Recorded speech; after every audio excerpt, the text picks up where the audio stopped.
It seems like nobody wants to blame the 5 black police officers that killed Tyre Nichols. Why? Because they're black. If they were white, we would be blaming them, and only them. But because they were black, we're going to try to blame white supremacy somehow, or some systemic racism somehow. So I have a different perspective. I would like to blame the people that caused an uproar in 2020. I would like to blame the people that were race baiting in 2020 with the George Floyd situation. The people that were causing chaos throughout every single major city in this country. That were causing chaos for every single police department, every single police officer. Police officers were tired of being disrespected.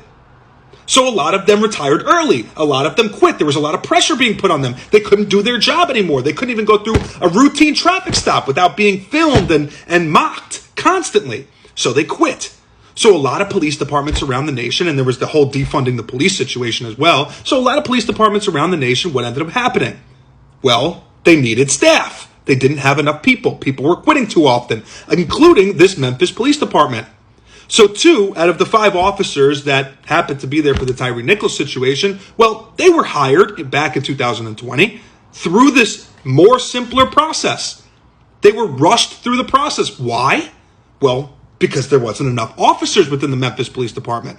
So they had to just bring people on as quickly as possible. And it just so happens that 2 of them happened to be these completely aggressive people that happened to kill Tyre Nichols.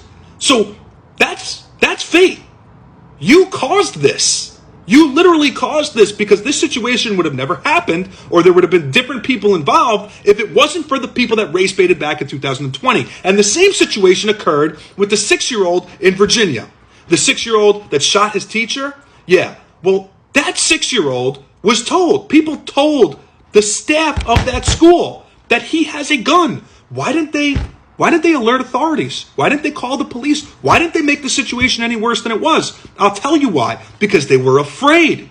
They were afraid that this 6-year-old boy, who happens to be black, if they do call the police, it's going to look like they're calling the police on a 6-year-old black kid. And what's going to happen? The parents are going to come to school. There's going to be lawsuits. You're going to get terminated from your job.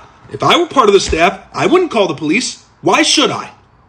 So I can lose my job over a situation that's probably not occurring? I don't believe that a 6-year-old has a gun. I think it's probably just a rumor. But if I were living in any other world, you should call the police just to make sure. But of course we don't. And what happens? The teacher gets shot. So all the race baiting and all the chaos that we've caused, it's just backfiring. That's all it's doing at this point. How do we change this? How do we get out of this? We don't.